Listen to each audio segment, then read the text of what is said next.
Hello, j'espère que vous allez bien. Aujourd'hui, j'aimerais parler de quelque chose de subtil, mais de très dangereux. Avant, comme tout le monde, je pensais que les personnes qui vivaient dans un certain inconfort, je me disais que ça leur suffisait pour qu'ils puissent sortir de l'inconfort. Mais je me suis rendu compte que non. Une personne qui a vécu dans le manque, je vais donner un exemple. Une personne qui a vécu dans le manque émotionnel, affectif. Mais cette personne, elle va peut-être croire que c'est ça la vie, être dans le manque affectif. Et elle va bizarrement attirer ou rentrer dans des relations où il y aura aussi du manque affectif. Et souvent, ça concerne souvent les femmes battues. Les gens se disent, mais oui, mais tu es battue, pourquoi tu t'en vas pas?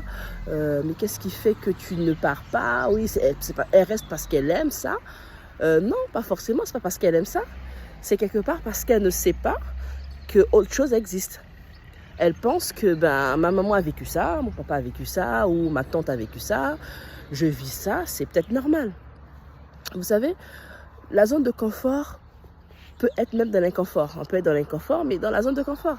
Si c'est ce qu'on a connu, des fois on a peur de connaître mieux. Ça existe, oui. Des fois on a peur de vivre quelque chose de meilleur parce qu'on se dit comment ça va se passer. L'expérience, il y a des expériences qui ont été faites, faites-le même vous-même. Restez peut-être 30 à 40 minutes dans le noir et tout d'un coup, mettez la lumière. Vous allez voir que vos yeux seront dans l'inconfort. Il faut du temps pour s'habituer. Et beaucoup de personnes vivent cela. Ils sont dans un inconfort et sortir de là leur fait peur parce que c'est quelque chose qu'ils ne connaissent pas. Au moins, la situation qu'ils vivent, ils la connaissent, ils la maîtrisent. Même si elle est terrible, même si c'est difficile, mais au moins ça, ils connaissent. Au moins ça, ils peuvent s'en sortir là-dedans. Ils savent un peu comment naviguer dans des eaux boueuses, ils savent comment faire. Du coup, pour ces personnes-là, ça ne va pas être évident pour elles de sortir de là. Ce n'est pas juste une question de volonté. Ça va être une question de déclic. Au-delà de la volonté, c'est le déclic.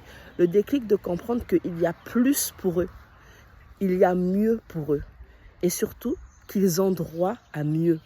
C'est le mot, avoir droit. Ils ont droit à mieux. Et cela ne va pas venir par de simples paroles. Il faut qu'ils y croient. Il faut qu'ils pensent qu'ils ont droit à cela. Souvent, beaucoup de personnes vont croire que les bonnes choses n'arrivent qu'aux autres. Il y a cette phrase. Et eux, ils ne se voient même pas dans les bonnes choses. La première des choses qu'ils doivent faire, c'est croire qu'ils peuvent avoir mieux que ce qu'ils ont aujourd'hui. Et ça, ce ne sont pas que des paroles, ça c'est le travail de ces personnes-là. Ils doivent travailler leur mindset, leur système de pensée.